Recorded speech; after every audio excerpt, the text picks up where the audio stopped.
जैसा कि हम सबको मालूम है कि आज कलम के बेजोर सिपाही और मानवीय संवेदना के से भरे प्रेमचंद जी का 141वीं जयंती है। इस अवसर पर हम सबको एकत्रित होने का सौभाग्य प्राप्त हुआ है।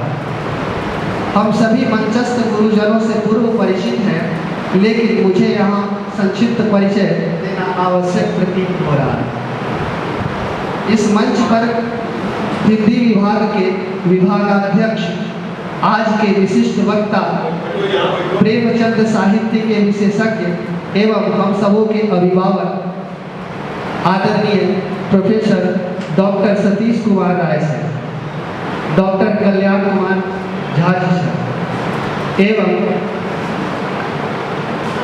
राकेश रंजन सर, सुशांत सर, उज्ज्वल आलोक सर, श्रद्धा मैम एवं पुष्पेंद्र सर, सबों के प्रति आस्था, निष्ठा और सादर प्रणाम एवं इस सभागार में उपस्थित जिज्ञासाओं से जागृत और सुख से उत्सुक साथियों को अभिनंदन। हिंदी कथा साहित्य को गति देने वाले प्रेमचंद की आज 141वीं जयंती है। सर से विनम्र निवेदन है कि आप प्रेमचंद के बारे में आकर के हम सबों को विशेष जानकारी।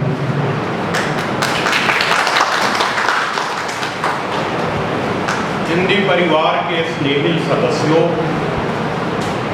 10:30 में मुझे आपके बीच उपस्थित होना था, क्योंकि आज प्रेमचंद जयंती है। प्रेमचंद आपके पाठ्यक्रम में है। ये कथा सम्राट के रूप में आप उन्हें जानते हैं, पहचानते हैं, उनकी महिमा से आप परिचित हैं। लेकिन कोई भी रचनाकार जब अपने देश काल से निरंतर संवाद करता है तो उसकी रचना में एक विश्वसनीयता आ जाती है। प्रेमचंद महत्वपूर्ण इसलिए है कि उत्तर भारत के जन जीवन को उन्होंने बहुत करीब से देखा है और पूरे यथार्थ के साथ चित्रित। 1880 में लमही में उनका जन्म हुआ था। उनके पिता डाक विभाग में कर्मचारी थे। परिवार की आर्थिक स्थिति अच्छी नहीं थी। परिवार आर्थिक संकट के दौर से गुजर रहा था। ये पैदा हुए तो पिता ने इनका नाम रखा धनपत राय। हमारे यहाँ यह धारणा है कि जब नई संतान आती है तो उसके साथ भाग्योदय भी होता है, और चाचा ने इनका नाम रखा नवाब राय। 1895-96 में नवाब राय ने उर्दू शायरी से अपने साहित्यिक जीवन का प्रारंभ किया। नवाब राय बनारसी नाम से उर्दू में उन्होंने शायरी भी की है। बाद में अपनी वे रचनाएं उन्होंने स्वयं नष्ट कर दी, क्योंकि उनमें भावुकता थी, रोमानी बोध। 1903 में उनकी रचनाओं का प्रकाशन प्रारंभ हुआ। 1903 में बनारस से निकलने वाले उर्दू साप्ताहिक आवाज़े खल्क में उनका पहला उर्दू उपन्यास का धारावाहिक प्रकाशन प्रारंभ हुआ। असरारे मुआबिद उर्फ देवस्थान रहस्य। यह लगातार छपता रहा और 1905 में इसका पुस्तकाकार प्रकाशन हुआ। उस समय आर्य समाज से प्रभावित थे नवाब राय। आर्य समाज के सुधारवाद ने उन्हें आदर्श की ओर उन्मुख किया था, तो उस आदर्श को लेकर वे रचनाशील थे। लेकिन यह पहली जो कृति है यह अपने आप में एक अनूठा प्रयोग की ओर संकेत करती है। इसमें प्रेमचंद का यथार्थ बोध है। जो हमारे देवालय है वहां जो महंत हैं, जो पुरोहित हैं, वे धर्म के नाम पर कैसे शोषण करते हैं, प्रेमचंद ने बहुत पहले अपने इस उपन्यास के माध्यम से दिखा। प्रेमचंद का जन्म गांव में हुआ। गांव जो अशिक्षित था, गांव जहां विकास की किरणें नहीं पहुंच पाई थी, जिस गांव के बारे में कभी अदम मुंडवी ने कहा था कि खुदी सुकरात की हो या की हो रुदाद गांधी की, सदाकर जिंदगी के मोर्चे पर हार जाती है, फटे वस्त्रों से तन्हा पे गुजरता है, जहां कोई समझ लेना बदकंडी हमारी हो जाती है। प्रेमचंद ने नवाब राय के नाम से उसी पगडंडी से अपनी साहित्य यात्रा की थी। 1903 में ही उनका पहला जीवनी परक लेख छपा, आलवीर क्रामवीर। तो वे अपने देश के नौजवानों को विश्व की महान विभूतियों से परिचित कराना चाहते थे। कालांतर में उनके कई उपन्यास आए, प्रेमा, रूठी रानी, कृष्णा, ये सब उपन्यास पहले उर्दू में हुआ। सेवा सदन वह पहला उपन्यास था जो पहले हिंदी में छपा, उसके बाद उर्दू में प्रकाशित हुआ।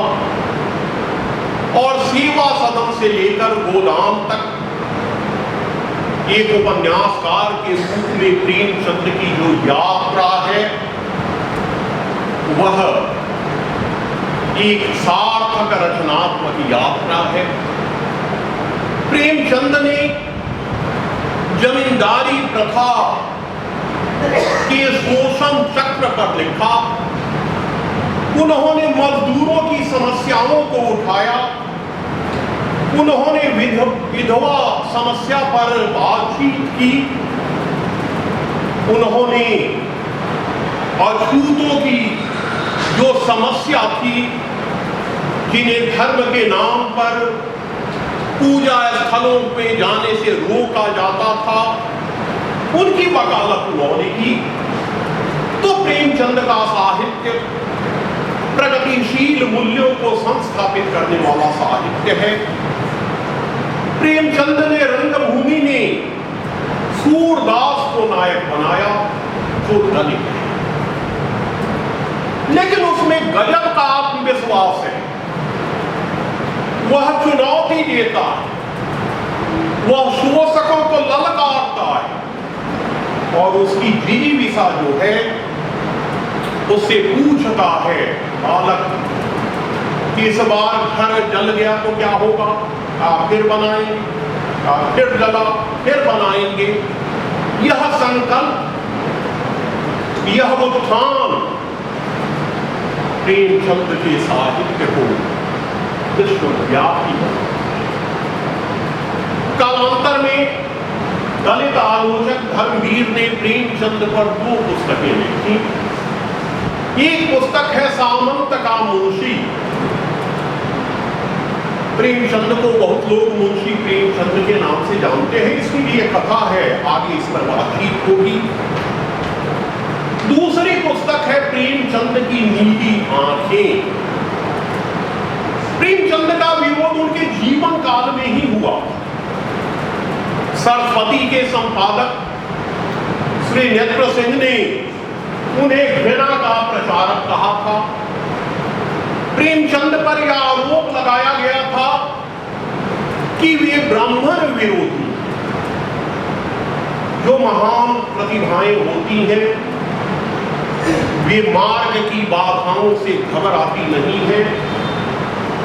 गालिब ने कभी कहा था, इन आंगनों के पांव से घबरा गया था मैं, कि खुश हुआ है राह को देखकर। तो प्रेमचंद का रास्ता बहुत आसान नहीं था। प्रेमचंद की पहली कहानी 1908 में आई। 1908 में जमाना के अप्रैल अंक में उनकी पहली कहानी छपी और 1908 में ही जून में उनकी 5 कहानियों का संग्रह प्रकाशित हुआ, सोचे मत। दिसंबर 1908 में सरस्वती संपादक महावीर प्रसाद द्विवेदी ने उसकी समीक्षा की। इस संग्रह में जो 5 कहानियां हैं, बाद में उनका हिंदी अनुवाद भी हुआ है और ये 5 कहानियां देश प्रेम से परिपूर्ण है। भावुकता के स्तर पर यहां कहानीकार के रूप में प्रेमचंद का आगमन होता है। 1909 के शुरू में जब सोजे वतन की प्रतियां जब्त कर ली जाती हैं, अंग्रेज कलेक्टर उन्हें बुलाकर चेतावनी देता है कि अगर तुम अंग्रेजों के वक्त हुए होते तो तुम्हारे हाथ कलम कर लिए जाते। नवाब राय घबरा जाते। 1909 में प्रेमचंद की कोई भी कहानी नवाब राय या धनपत राय शीर्षक से नहीं मिली। 1910 में उनकी कुछ कहानियां जमाना में छपती हैं, लेकिन वहां लेखक का नाम नहीं होता है। दिसंबर 1910 में जमाना में बड़े घर की बेटी कहानी प्रकाशित होती है और लेखक के रूप में प्रेमचंद का नाम आता है। तो नवाब राय दिसंबर 1910 में प्रेमचंद के नाम से पाठकों के बीच उपस्थित होते हैं। आपको यह विदित ही है कि प्रेमचंद ने उर्दू और हिंदी दोनों में लिखा है। प्रारंभ में भी उर्दू में लिखते और उनकी कई रचनाएं हिंदी और उर्दू दोनों में मिलती हैं। उनकी 178 कहानियां उर्दू में छपी हैं और उन सारी कहानियों का अनुवाद हिंदी में हुआ है। उनकी कुल कहानियों की संख्या मानी जाती है 302। 178 उर्दू की कहानियां हैं जो मूल रूप में उर्दू में लिखी गई थी। तो एक कहानीकार के रूप में प्रेमचंद पहले आदर्श की बात करते हैं। बड़े घर की बेटी, पंच परमेश्वर जैसी कहानियां प्रेमचंद को आदर्शोन्मुख कथाकार के रूप में प्रतिष्ठित करती हैं। हिंदी में प्रेमचंद का आगमन 1914 में हुआ है। 1914 में प्रताप के विजयादशमी अंक जो अक्टूबर में प्रकाशित हुआ था, उसमें प्रेमचंद की पहली हिंदी कहानी छपती है जिसका शीर्षक है परीक्षा। और उसके बाद फिर 100, सज्जनता का दंड, पंच परमेश्वर जैसी कहानियां आती हैं। प्रेमचंद के कथा साहित्य को देखेंगे तो उसके कई सोपान। प्रारंभ में वे आदर्शवादी हैं।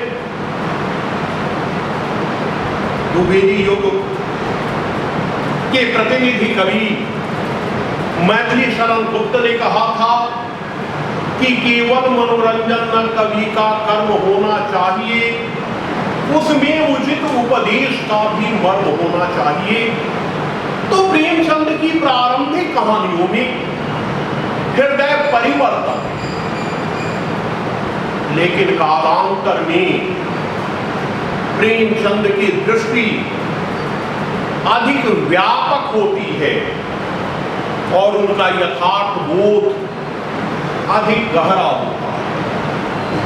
आप सवासेर गेहूं को देखें, आप पूस की रात को देखें, आप ठाकुर का कुआं देखें, आप सतगति कहानी देखें, यहां प्रेमचंद का कहानीकार एक नई भाव भूमि पर प्रतिष्ठित है। कथन कहानी की पृष्ठभूमि प्रेमचंद के निधन के बाद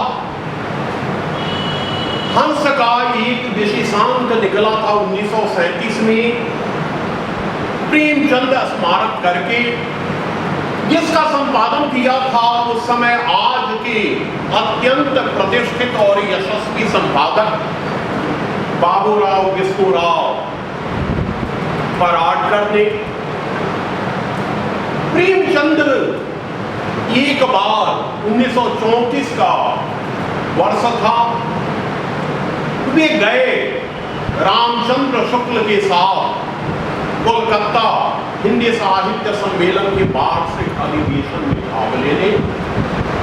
वे टहल रहे थे तो एक भिखारिन अपने मरे हुए बच्चे को लेकर, गोद में लेकर भिक्षा मांग रही थी। रामचंद्र शुक्ल ने उसको कुछ दिया।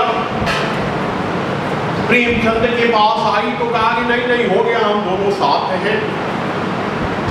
जब वो महिला जाने लगी तो प्रेमचंद ने बुलाया और कहा कि बच्चे के ऊपर से वस्त्र हटा।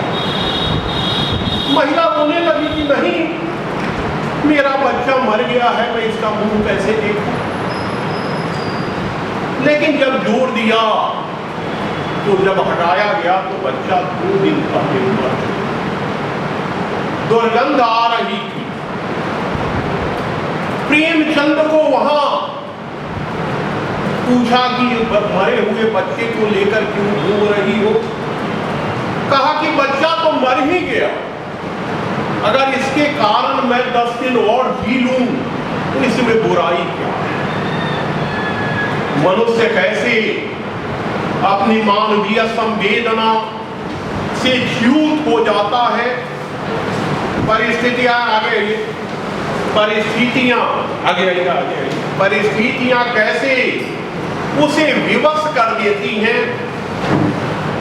नीरज हिंदी के एक महत्वपूर्ण गीतकार हुए हैं, जिन्होंने कहा है कि चाह इंसान को मक्कार बना देती है, बाघ के बाघ को बीमार बना देती है।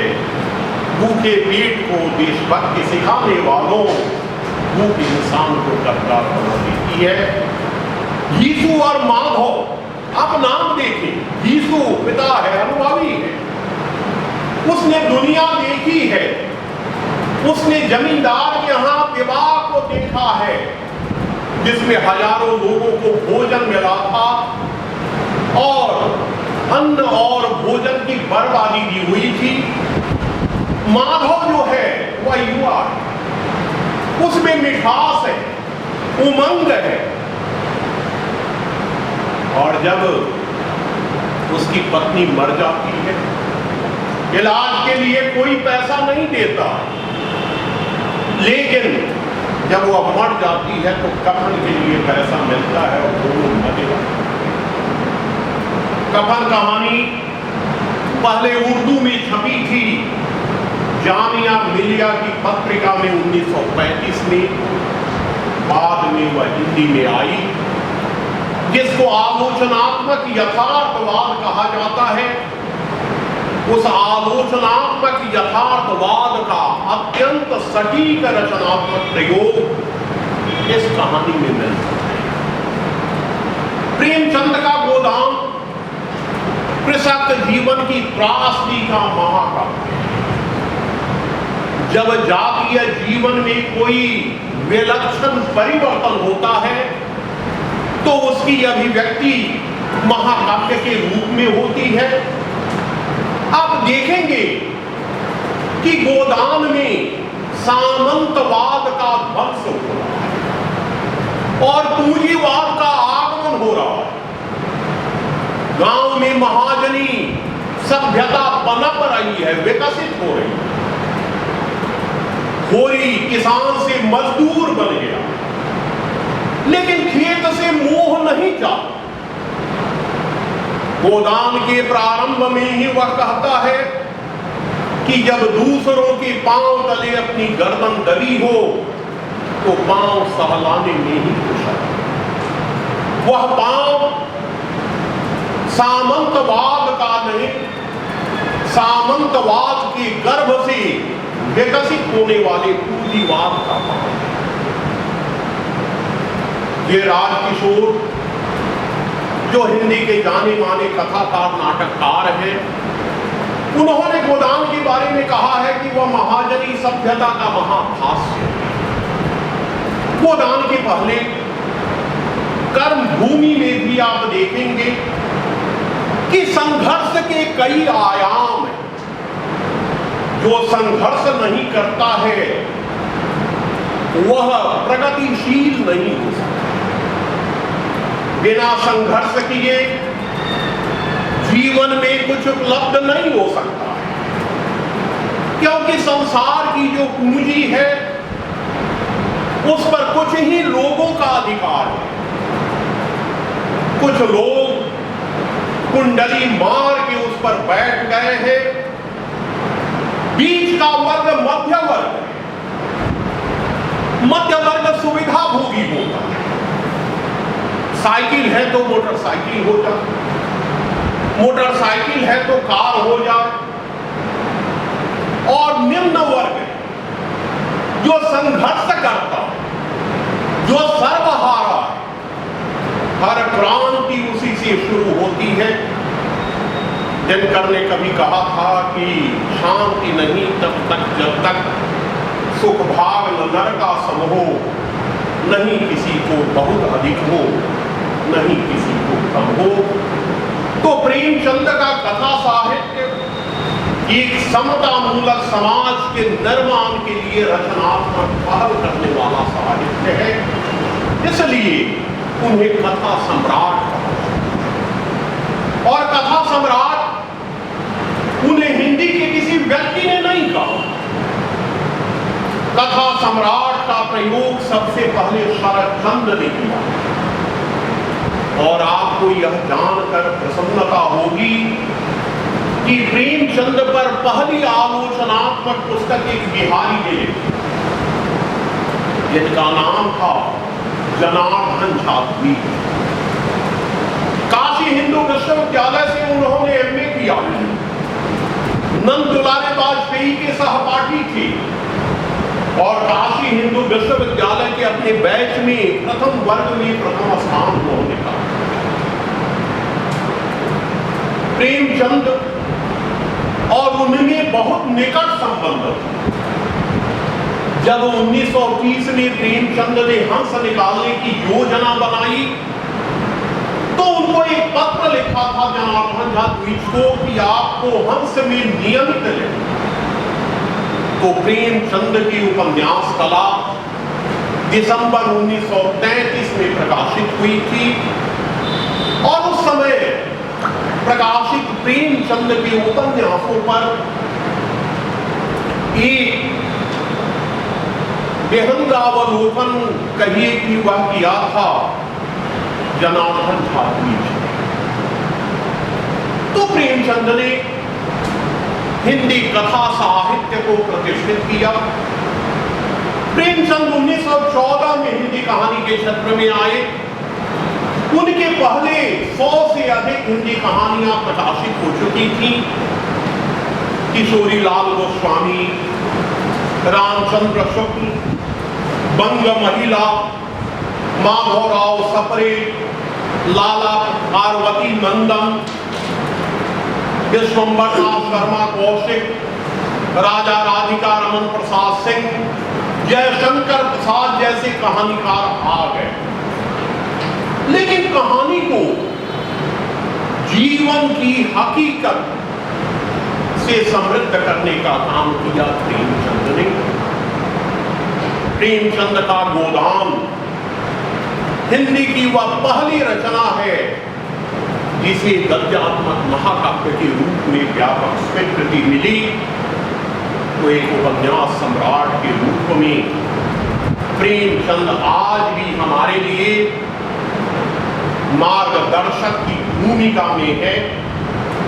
आज भी उनका कथा साहित्य हमें दृष्टि देता है, हमें शक्ति देता है कि हम अन्याय के खिलाफ, शोषण के खिलाफ, अंधविश्वासों के खिलाफ आवाज बुलंद कर सके, हम इनकलाब ला सके। हमने कभी कहा था कि अजमतों का निशान कब देगा, मेरे हक में बयान कब देगा, जुल्म तो बेजुबान है शायद, जख्म को तू जुबान कर देगा। प्रेमचंद ने जख्म को जुबान देने की कोशिश की है, इसलिए उनकी प्रासंगिकता बनी रहेगी। बंधुओं, प्रेमचंद सिर्फ कथाकार नहीं है,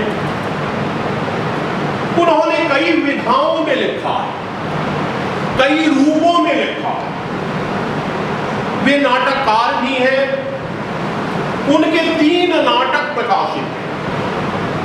पहला नाटक है संग्राम, 1923 में प्रकाशित हुआ था और यह नाटक जमींदारी शोषण के खिलाफ। यहां प्रेमचंद की जो प्रगतिशील चेतना है, आप उस चेतना को पहचान सकते हैं। उनका दूसरा नाटक है करबला, भारत की गंगा जमुनी संस्कृति को चित्रित करने वाला यह नाटक। धर्म वह नहीं है जो हमें बांध दे, धर्म वह आस्था है जिसको धारण करने से हमारी मनुष्यता अधिक पुष्ट हो, हमारी संवेदना अधिक सुसंस्कृत हो। तो धर्म संबंधी प्रेमचंद के जो विचार है, जो गंगा जमुनी संस्कृति का स्वर है, आप करबला नाटक में इसे सुन सकते हैं। प्रेमचंद का तीसरा नाटक है प्रेम की वेदी। प्रेम और विवाह की समस्या पर यह नाटक है। आप देखेंगे कि उसी समय ध्रुव स्वामी नाटक का प्रकाशन होता है। ध्रुव स्वामी प्रेमचंद, ध्रुव स्वामी जयशंकर प्रसाद का नाटक है। उसमें भी प्रेम और विवाह की समस्या है। 1934 में लक्ष्मी नारायण मिश्र का नाटक प्रकाशित होता है सिंदूर की होली, जिसमें प्रेम और विवाह की समस्या पर विमर्श किया गया। तो इस तरह प्रेमचंद का यह तीसरा नाटक है। इस नाटक में आप देखेंगे कि विमर्श का स्वर है। इसमें हिंदू और ईसाई 2 अलग अलग धर्म हैं, दोनों की अलग अलग संस्कृतियां। हमारे यहां विवाह पहले होता है, उसके बाद प्रेम होता है। वहां प्रेम पहले होता है, उसके बाद विवाह होता है। तो प्रेम की वेदी नाटक प्रेमचंद की प्रेम दृष्टि की व्यापकता की ओर संकेत करता है। प्रेमचंद पत्रकार भी रहे। 1903 में जमाना का प्रकाशन प्रारंभ हुआ। 1904 में मुंशी दया नारायण निगम उसके संपादक बनाए गए, जो प्रेमचंद के मित्र। 1904 से 1907 तक जमाना में प्रेमचंद ने अनेक सामयिक विषयों पर लिखा। किसानों के संघर्ष पर लिखा, विद्यार्थी की समस्याओं पर लिखा। उन सबका संकलन आप देखेंगे विविध प्रसंग के पहले खंड में। 1906 में जमाना में एक विज्ञप्ति छपी जिसमें यह कहा गया कि प्रेमचंद जमाना के अवैतनिक सलाहकार बने रहे। तो उर्दू पत्रकारिता को प्रेमचंद ने व्यापकता दी। उसके पहले उनके पहले जो उर्दू पत्रकारिता थी वह खबरों तक सीमित, अधिक से अधिक कुछ अदबी दुनिया का उसमें प्रवेश हो जाता था। लेकिन प्रेमचंद ने उर्दू पत्रकारिता को विचार के स्तर पर प्रतिष्ठित किया। तो उर्दू पत्रकारिता के इतिहास में भी प्रेमचंद मील के पत्थर की तरह उपस्थित हैं। 1920 में प्रेमचंद ने मर्यादा का संपादन किया। उसके पहले 1918 में जब गोरखपुर से स्वदेश नामक पत्र निकला, उस समय नौकरी के क्रम में वे गोरखपुर में थे, तो स्वदेश का संपादकीय लिखा प्रेमचंद ने, प्रवेशाओं का संपादकीय। लेकिन हिंदी पत्रकारिता में 1920 में वे मर्यादा के माध्यम से सामने आए। 1910 में मर्यादा का प्रकाशन शुरू हुआ था। 1920 में ज्ञान मंडल ने उसे ले लिया। उस समय सरकारी सेवा से त्यागपत्र दे चुके थे प्रेमचंद। वे ज्ञान मंडल से संबद्ध हो चुके थे। ज्ञान मंडल द्वारा संचालित विद्यालय के प्रधानाध्यापक थे। तो संपूर्णानंद संपादन कर रहे थे मर्यादा का। संपूर्णानंद के जेल जाने के बाद इन्होंने मर्यादा का संपादन शुरू किया।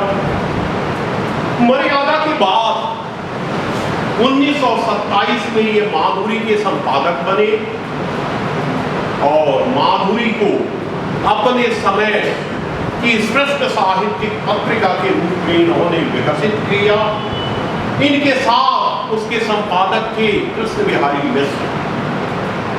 1930 में इन्होंने हंस नामक एक मासिक विविध विषय विभूषित सचित्र मासिक पत्रिका निकाली। मार्च 1930 में इसका प्रवेशांक निकला। आप देखेंगे कि हिंदी पत्रकारिता को वैश्विक संदर्भ देने का पहला काम पत्रकार के रूप में प्रेमचंद ने। आज साहित्य अकादमी की जो महत्वपूर्ण पत्रिका है समकालीन भारतीय साहित्य, उस तरह का प्रयोग पहली बार प्रेमचंद ने ही किया। हंस में गुजराती, मराठी, तेलुगु की रचनाएं छापकर एक संपादक मंडल बना। कुछ दिनों के लिए प्रेमचंद फिल्मी दुनिया में गए। आर्थिक समस्या थी और उस समय हंस के संपादक के रूप में एक नाम छपता था, मुंशी प्रेमचंद। मुंशी वस्तुतः कन्हैया लाल मानिक लाल मुंशी का नाम था, जो गुजराती के लेखक हैं, जो भारत स्वतंत्र भारत में खाद्य मंत्री हुए, जिनके नाम पर आगरा में कन्हैया लाल मानिक लाल मुंशी भाषा विज्ञान संस्थान है। तो उसके बाद प्रेमचंद को मुंशी प्रेमचंद कहा जाने लगा। जाति से कायस्थ थे ही, तो यह मुंशी उनके साथ चस्पा। उन्होंने अनेक विशेषांक निकाले। हंस का जब आत्मकथांक निकला तो नंद दुलारी वाजपेयी ने लिखा कि आत्मकथा कोई साहित्यिक विधा नहीं है। इस पर लंबा विमर्श वर्ष उसी दौर में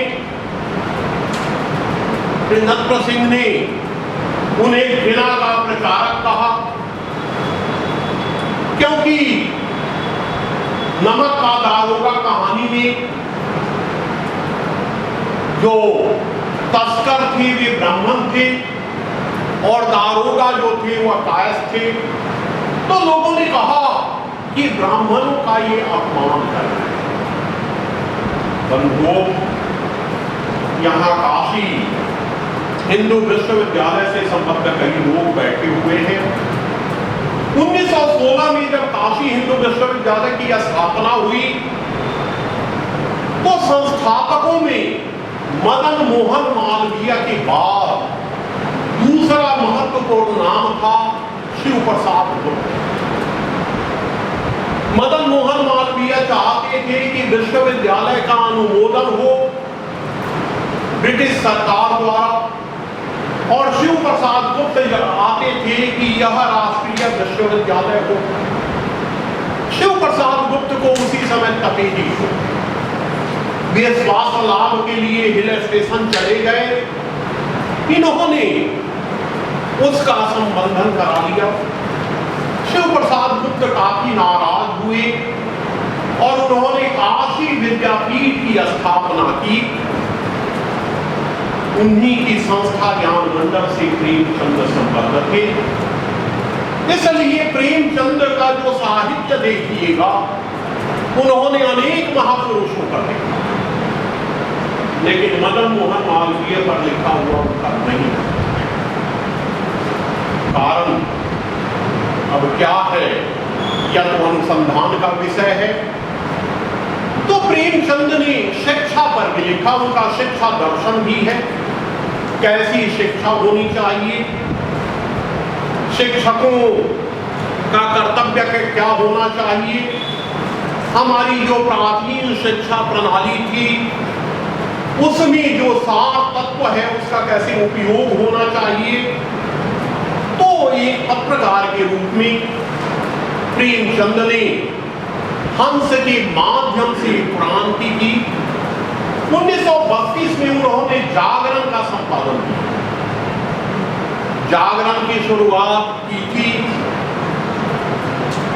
संपादन का प्रारंभ किया था शिव पूजन सहाय ने, लेकिन आर्थिक कारणों से वह पत्र नहीं चला तो उस पत्र को ले लिया प्रेमचंद ने। 1936 में प्रेमचंद द्वारा संपादित हंस का अंतिम अंक निकला, जिसका संपादकीय उन्होंने लिखा था महाजनी सभ्यता। वह वस्तुतः एक श्रद्धांजलि लेख है, लेकिन महाजनी सभ्यता ने पूरे विश्व को कैसे अपने चंगुल में ले लिया है इस ओर उन्होंने संकेत किया था। तो एक पत्रकार के रूप में भी प्रेमचंद का ऐतिहासिक महत्व है। प्रेमचंद अनुवादक भी रहे, कई विदेशी नाटकों का उन्होंने अनुवाद किया है। गाल्सवर्दी, मैगरलिन, बर्नार्ड शॉ इत्यादि के नाटकों का उन्होंने अनुवाद किया है, और वे बाल साहित्यकार भी रहे हैं। वे मानते हैं कि बच्चों को अगर हम बेहतर संस्कार देंगे, बेहतर शिक्षा देंगे, तो वे भविष्य में एक अच्छे नागरिक के रूप में इस देश की विकास प्रक्रिया में अपना सार्थक अंशदान करेंगे। तो बाल साहित्यकार के रूप में भी उनकी महत्वपूर्ण भूमिका है।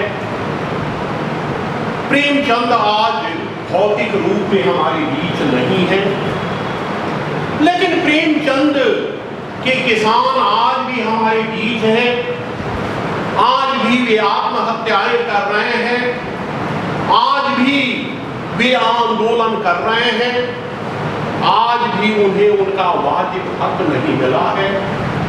कभी अल्लामा इकबाल ने कहा था कि जिस खेत से दहका को मयस्सर न हो रोटी, उस खेत की हर गोश एक गंदुम को जला दो, तो जब तक हमारा देश कृषि प्रधान देश रहेगा, जब तक हमारे देश में समतामूलक व्यवस्था नहीं होगी, प्रेमचंद का साहित्य हमें संघर्ष करने के लिए उत्प्रेरित करता रहेगा। प्रेमचंद जैसे व्यक्तित्व का निर्माण एक दिन में नहीं होता है। प्रेमचंद को ही ध्यान में रखकर किसी ने कहा है कि जिनके ओठों पे हंसी पाँव में छाले होंगे, अब ये लोग तेरे चाहने वाले होंगे। मैं अपने युवा साथियों का धन्यवाद करता हूँ कि उन्होंने इस संकट काल में, जब हमारे विद्यार्थी 10 बजे की जगह 11:15 बजे आने पर भी अपने को धन्य समझते हैं, उन्होंने खिलाफ हवा से गुजरकर यह कार्यक्रम रखा है। मुझे 11:15 तक बोलना था, 11:20 हो गया। 5 मिनट मेरा रोमेश खा गया और 5 मिनट आपका मैं खा गया, और मैं मुक्त कर रहा हूँ क्योंकि मुझे तुरंत फिर दूसरी जगह संबद्ध होना है। आप लोग कार्यक्रम को आगे चलाएं। आपका बहुत बहुत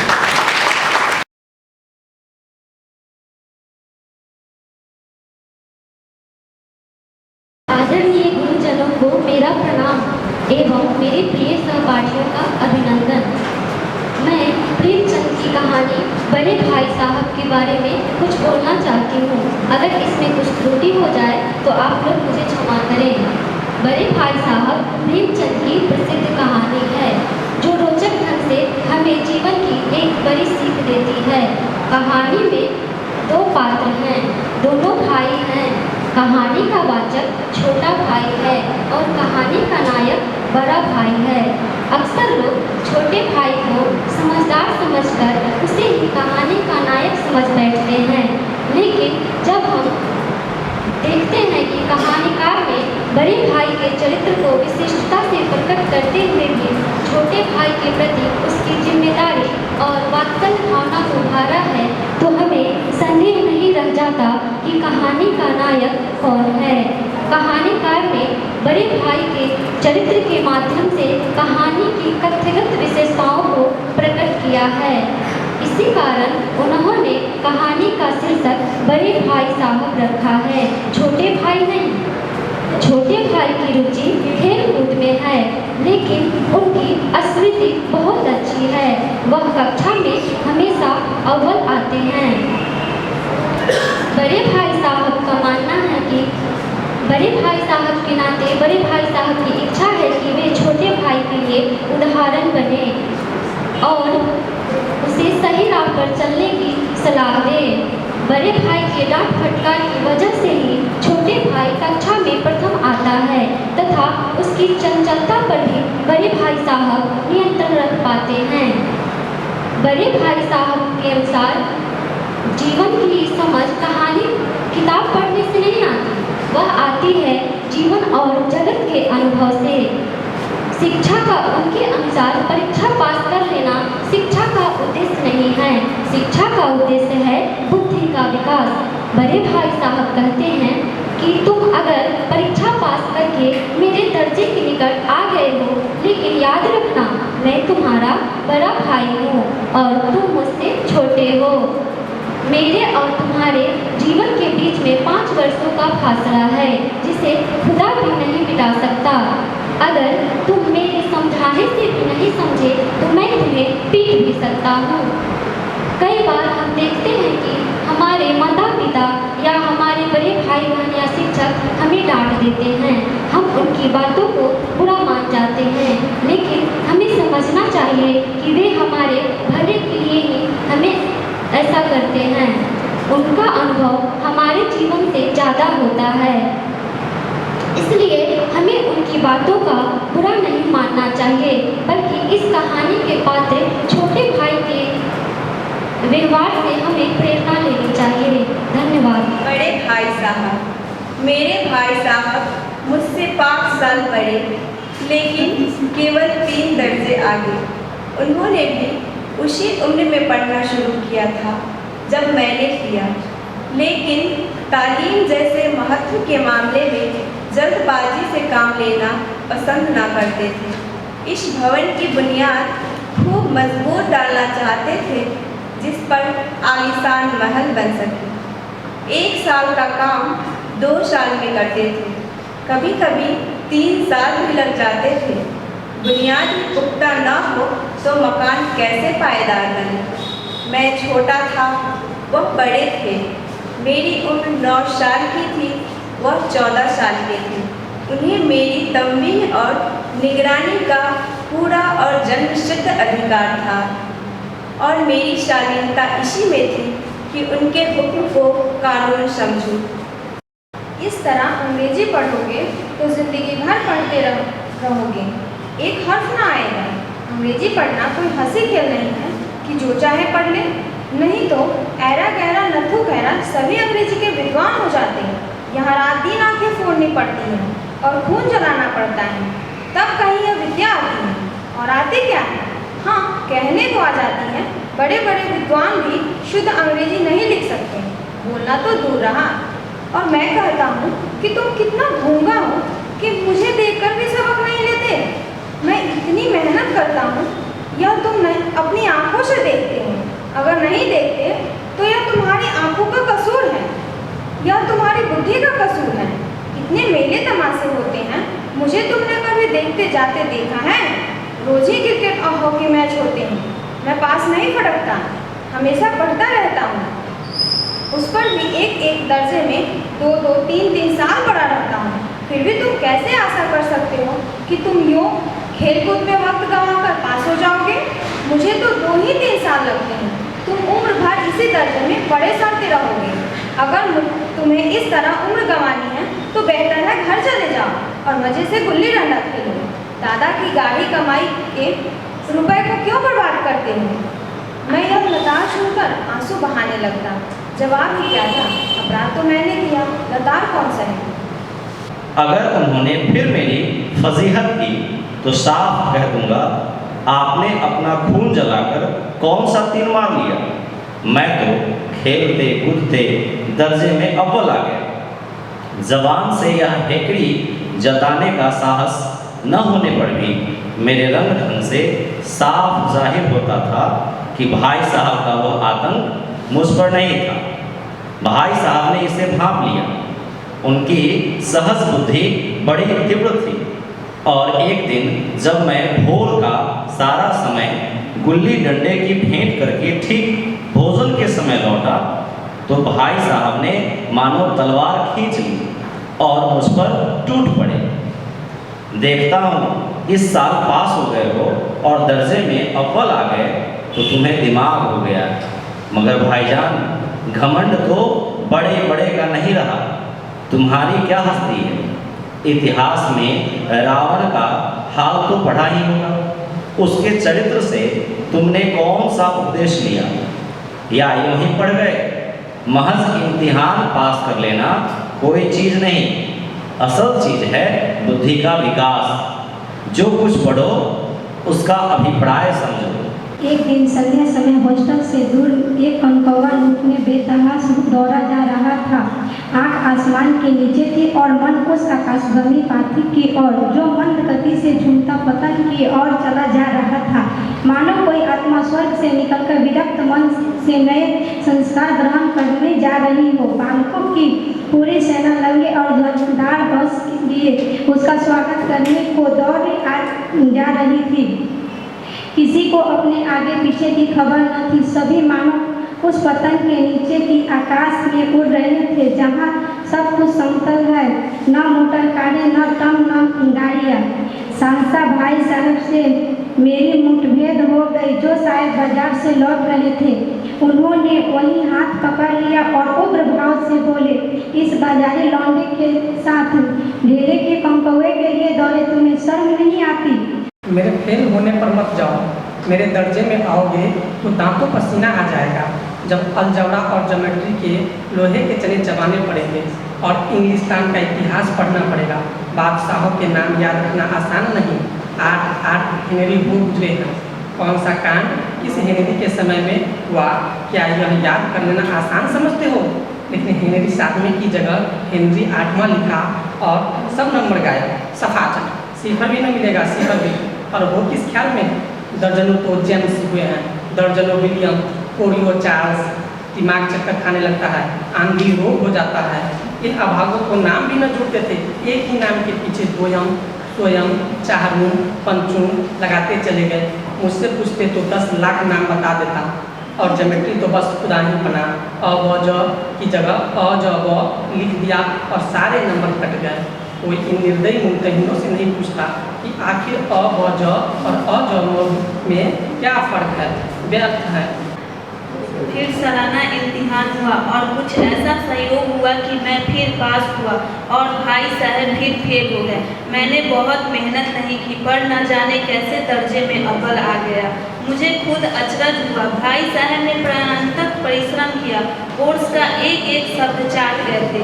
10 बजे तक इधर 4 बजे भोर से उधर 6 से 9:30 तक स्कूल जाने के पहले मुद्रा गांधीहीन हो गई थी, मगर बेचारे फेल हो गए। मुझे उन पर दया आती थी। नतीजा सुनाया गया तो वह रो पड़े और मैं भी रोने लगा। अपने पास होने की खुशी आधी हो गई। मैं भी फेल हो गया होता तो भाई साहब को इतना दुख न होता, लेकिन विधि की बात कौन टाले। मेरे और भाई साहब के बीच में अब केवल 1 दर्जे का अंतर और रह गया। मेरे मन में एक कुटिल भावना उदय हुई कि मैं कहीं भाई साहब का 1 साल और फेल हो जाए तो मैं उनके बराबर हो जाऊं, फिर वह किस आधार पर मेरी फजीहत कर सकेंगे। लेकिन मैंने इस विचार को दिल से बलपूर्वक निकाल डाला। आखिर वह मुझे मेरे हित के विचार से ही तो डांटते हैं। मुझे इस वक्त अप्रिय लगता था अवश्य, मगर यह शायद उनके उपदेशों का ही असर है कि मैं दनादन पास हो जाता हूँ और इतने अच्छे नंबरों से। कह दिया समय की पाबंदी पर एक निबंध लिखो जो 4 पन्नों से कम ना हो। अब आप कॉपी सामने खोले, कलम हाथ में लिए उसके नाम को रोइए। कौन नहीं जानता कि समय की पाबंदी बहुत अच्छी बात है। इससे आदमी के जीवन में संयम आ जाता है, दूसरों का उस पर स्नेह होने लगता है और उसके कारोबार में उन्नति होती है। लेकिन इस जरा सी बात पर 4 पन्ने कैसे लिखें? जो बात एक वाक्य में कही जा सके उसे 4 पन्नों में लिखने की ज़रूरत। मैं तो इसे हिमाकत कहता हूँ।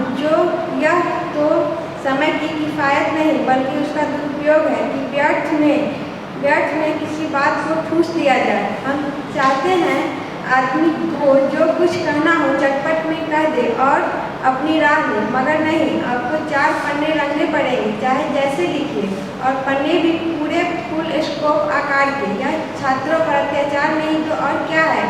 अनर्थ तो यह है कहा जाता है संक्षेप में लिखो। समय की पाबंदी पर संक्षेप में एक निबंध लिखो जो 4 पन्नों से कम ना हो। ठीक, संक्षेप में तो 4 पन्ने हुए, नहीं शायद 100-200 पन्ने लिखवाते। तेज भी दौड़िए और धीरे धीरे भी। है उल्टी बात है या नहीं? बालक भी इतनी सी बात समझ सकता है, लेकिन इन अध्यापकों को इतनी तमीज़ नहीं। उस पर दावा है कि हम अध्यापक हैं। मेरे दर्जे में आओगे लाला तो ये सारे पापड़ बेलने पड़ेंगे और तब आटे दाल का भाव मालूम होगा। इस दर्जे में अव्वल आ गए हो। एक ज़माना था कि लोग 8वां दर्जा पास करके नायाब और तहसीलदार हो जाते थे। मैं कितने ही एडिटोरियों को जानता हूँ जो आज अव्वल दर्जे के डिप्टी मजिस्ट्रेट और सुपरिटेंडेंट हैं। कितने ही 8वीं जमात वाले हमारे लीडर और समाचार पत्रों के संपादक, बड़े बड़े विद्वान उनकी माँ धरती में काम करते हैं, और तुम उसी 8वें दर्जे में आकर इन बाजारी लौंडों के साथ कनकौवे के लिए दौड़ रहे हो। मुझे तुम्हारी इस कम अक्ली पर दुख होता है। तुम ज़हीन हो, इसमें शक नहीं, लेकिन वह ज़हन किस काम का जो हमारे आत्मगौरव की हत्या कर डाले? तुम अपने दिल में समझते होगे मैं भाई साहब से महज 1 दर्जा नीचे हूँ और अब उन्हें मुझको कुछ कहने का हक नहीं, लेकिन यह तुम्हारी गलती है। मैं तुमसे 5 साल बड़ा हूँ और चाहे आज तुम मेरी ही जमात में आ जाओ, परीक्षकों का यही हाल है तो निसंदेह अगले साल भी तुम मेरे समकक्ष हो जाओगे और शायद 1 साल बाद मुझसे आगे भी निकल जाओ। लेकिन मुझ में और तुम में जो 5 साल का अंतर है उसे तुम क्या खुदा भी नहीं मिटा सकता। मैं तुमसे 5 साल बड़ा हूँ और हमेशा रहूँगा। मुझे दुनिया का और ज़िंदगी का जो तजुर्बा है तुम उसकी बराबरी नहीं कर सकते, चाहे तुम MA और DPhil और DLit ही क्यों ना हो जाओ। समझ किताबें से नहीं आती कि दुनिया देखने से आती है। हमारी मम्मी ने सबसे पहले सभी गुरुजनों का वंदन करता हूँ और मेरे जितने भी साथी हैं सभी का हार्दिक अभिनंदन करता हूँ। मैं परिचय देना नहीं चाहता हूँ, परिचय शायद जानते होइएगा सभी लोग। मैं कुछ अपना बात रखना चाहता हूँ प्रेमचंद जी के बारे में। आज उनकी सबसे पहले जान लीजिए उनकी 141वीं जयंती है। 141वीं जयंती है। प्रेमचंद जी का जन्म 31 जुलाई 1880 में बनारस में हुआ था। उनकी परिस्थिति और स्थिति से कुछ वाकिफ कराना चाहते हैं आपको। उनकी माता का निधन जब वो 7 वर्ष के थे तो उनके माता का निधन हो गया और उनके पिता का निधन 14 वर्ष की अवस्था में हो गई।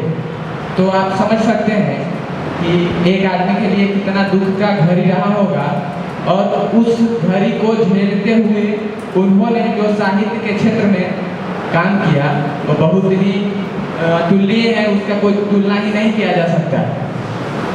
उनके पुत्र का भी नाम है, वो भी बहुत अच्छे साहित्य में काम किए हैं। उनको कलम का कीड़ा भी कहा गया है। उनकी रचनाएं हैं गोदान या फिर उन्होंने जो भी रचना की, कोई भी रचना महत्वपूर्ण नहीं होती। उस समय वो समय महत्वपूर्ण होता है जिस समय में वो रचना होती। और उस समय उनका जो समय था, उस समय जब जमींदारी प्रथा थी तो उसके खिलाफ कोई एक शब्द बोलने के लिए तैयार नहीं था। उस समय उन्होंने उस ढंग का रचना किया और उसके प्रति लोगों को जागरूक किया।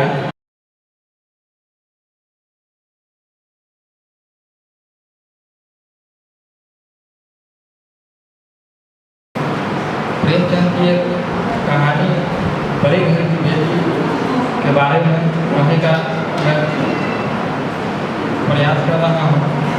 बड़े घर की बेटी 1910 ईस्वी में जवान पत्रिका में छपी और यह कहानी 1910 से प्रेमचंद जी का यह कहानी 1910 से 1936 के दौर की कहानी में प्रेमचंद की पूरे कहानी का मर्म आपको समझ में आ जाएगा। 1910 में बड़े घर की बेटी प्रेमचंद जी ने लिखा। इस कहानी में आप सभी ने पढ़ा है किस तरह एक समृद्ध परिवार को टूटने से बचाया गया। और इस कहानी में एक जमींदार बेनी माधव और उसके 2 पुत्र श्रीकांत सिंह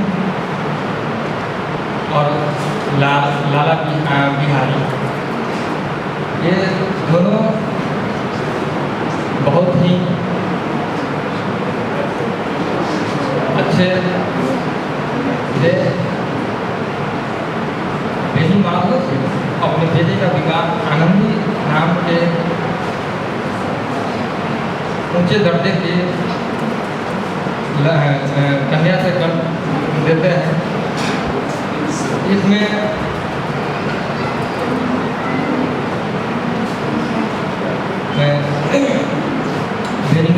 बेनी माधव सिंह और श्रीकांत सिंह का विवाह आनंदी से होता है। उस समय की प्रक्रिया बेनी माधव सिंह के अपने परिवार को किस तरह 2 भाइयों के बीच अपने परिवार को किस तरह संभालना है और परिवार को एक कन्या अपने घर गृहस्थी को किस तरह संभालती है। इस कहानी में बताया गया है कि जब सम्मिलित परिवार टूटता है तो एक जिम्मेदारी बनती है। इस कहानी में बड़े घर की बेटी बहू भी निभाती है।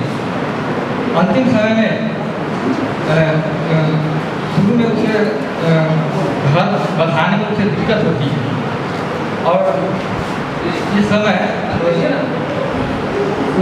उस दौर से गुजरती है कि जब श्रीकंठ लाला बिहारी उससे इस तरह करता है कि एक संबंध उस परिवार में एक बिखराव की स्थिति आ जाती है और इस बिखराव की स्थिति सहन नहीं कर पाता है श्रीकंठ और कहता है कि ये ही घुमाकर जो मेरे पत्नी को इस तरह कोई जलील करे मैं सहन नहीं कर पाऊँगा। वो घर छोड़ने का फैसला कर लेता है लेकिन आनंदी वह इस बात को से सहमत नहीं कि अगर इस तरह घर छोड़ देने से घर की समस्या अगर शांत हो जाए तो यह समस्या का निदान नहीं है, यह बिखराव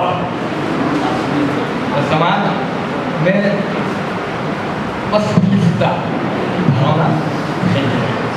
इसलिए यहाँ कल अंत में बेनी माधव अपनी फोटो को कहते हैं कि बड़े घर की बेटी ऐसा ही होती है कि घर को उठने से श्रीकंठ सिंह शनिवार को घर आया करते थे। बृहस्पति को यह घटना हुई थी। 2 दिन तक आनंदी को भवन में ही रही, न कुछ खाया न पिया, उसकी बाट देखती रही। अंत में शनिवार को नियमानुकूल संध्या समय घर आया और बाहर बैठे कुछ इधर उधर की बातें, कुछ देश काल संबंधी समाचार तथा कुछ नए मुकदमों आदि की चर्चा करने लगे। यह वार्तालाप 10 बजे रात तक होता रहा। गांव के बंद पुरुषों को इन बातों में ऐसा आनंद मिलता था कि खाने पीने की भी सुधि न रहती थी। श्रीकंठ को पेट छुड़ाना मुश्किल हो जाता था। ये 2-3 घंटे आनंदी ने बड़े कष्ट से काटे। किसी तरह भोजन का समय आया और पंचायत उठी। एकांत हुआ तो लाल बिहारी ने कहा, भैया आप जरा भाभी को समझा दीजिएगा कि मुख संभाल के बातचीत किया करें, नहीं तो एक दिन अनर्थ हो जाएगा। बेनी माधव अपने बेटे की ओर से साक्षी दी। हाँ, बहू बेटियों का यह स्वभाव अच्छा नहीं कि मर्दों के मुँह लगे। लाल बिहारी, वह बड़े घर की बेटी है तो हम कोई कुर्मी का हार नहीं है। श्रीकंठ ने चिंतित स्वर में पूछा, आखिर बात क्या हुई? लाल बिहारी ने कहा, कुछ भी नहीं, यूँ ही आप उलझ पड़े। मायके के सामने हम लोगों को कुछ समझते ही नहीं। श्रीकंठ खा पी कर आनंदी के पास गए। वो भरी बैठी थी। यह हजरत भी कुछ तीखे थे। आनंदी ने पूछा, चित्त तो प्रसन्न है? श्रीकंठ बोले, बहुत प्रसन्न है, पर तुमने आजकल घर में यह क्या उपद्रव मचा रखा है? आनंदी की त्योरी पे बग पड़ने, चिल्लाहट के मारे बदन में ज्वाला सी दहक उठी। बोली, जिसने तुम्हें यहाँ आग लगाई है उसे पाओ तो मुँह झुलक लो। श्रीकंठ, इतनी गर्व क्यों होती हो? बात तो कहो। आनंदी, क्या कहूँ, मेरे भाग का फेर है, नहीं तो गवार छोकरा जिसको चपरासीगिरी करने का शौर नहीं, मुझे खराब से मार के यूँ ना करता। श्रीकंठ, सब हाल साफ साफ कहो तो मालूम हो, मुझे तो कुछ पता नहीं। आनंदी, परसों तुम्हारे लाडले भाई ने मुझे मांस पकाने को कहा। घी हारी में पाव भर से अधिक न था, वह सब मैंने मांस में डाल दिया। जब खाने बैठा तो कहने लगा, दाल में घी क्यों नहीं है? बस इसी पे मेरे मायके को बुला बुला कहने लगा। मुझसे ना रहा गया। मैंने कहा कि वहाँ इतना घी तो नाई कहाँ खा जाते हैं और किसी को जान भी नहीं पड़ता। बस इतनी सी बात पे इस अन्याय ने मुझ पर खराब फेंक मारी। यदि हाथ से ना रोको तो सिर फट जाए। उसी से पूछो, मैंने जो कुछ कहा वह सच है या एक दिन दोपहर के समय लाल बिहारी सिंह 2 चिड़िया लिए हुए आए और भावज से बोला, जल्दी से पका दो, मुझे भूख लगी है। आनंदी भोजन बनाकर उसकी राह देख रही थी।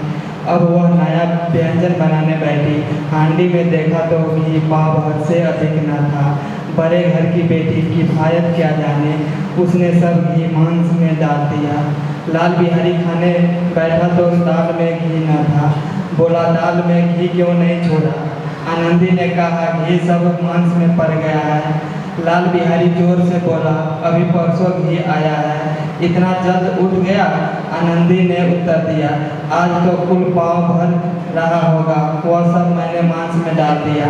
जिस तरह सूखी लकड़ी जल्दी से जल उठती है, उसी तरह शुद्धता से बवाल मनुष्य जरा जरा सी बात पर तिनक जाता है। लाल बिहारी को भावच की यह दिखाई हुई बहुत बुरी मालूम हुई। कई बार तक चिंता नहीं, कोई एक ही दो कह लो, वहाँ तक मैं सह सकता हूँ, किंतु यह कदापि नहीं हो सकता कि मेरे ऊपर लात और गुस्सा पड़े और मैं दम न मारूँ। वेणु नारद सिंह को जवाब न दे सके। श्रीगंज सदैव उनका आदर करते थे। उसने समझा था कि भैया मुझसे बुलाकर समझा देंगे। इस आशा के विपरीत आज उसने उन्हें निर्दयता की मूर्ति बने हुए पाया। वह मूर्ख था, परंतु उसका मन कहता था कि भैया मेरे साथ अन्याय कर रहे हैं। यदि श्रीकांत उसे अकेले में बुलाकर दो चार बातें कह देते, इतना ही नहीं दो चार तमाचे भी लगा देते, तो कदाचित उसे इतना दुख न होता। पर भाई का इतना कहना कि अब मैं इनकी सूरत नहीं देखना चाहता, लाल बिहारी से सहा न गया। वह रोता हुआ घर आया, कोठरी में जाकर कपड़े पहने, आंखें पोंछी, जिससे कोई यह न समझे कि रोता था। तब आनंदी के द्वार पर आकर बोला, भाभी भैया ने निश्चय किया है कि वह मेरे साथ इस घर में न रहेंगे। अब वह मेरा मुंह नहीं देखना चाहते, इसलिए अब मैं जाता हूँ, उन्हें फिर मुंह न दिखाऊंगा। मुझसे जो कुछ अपराध हुआ उसे क्षमा करना। यह कहते कहते लाल बिहारी का गला भर आया।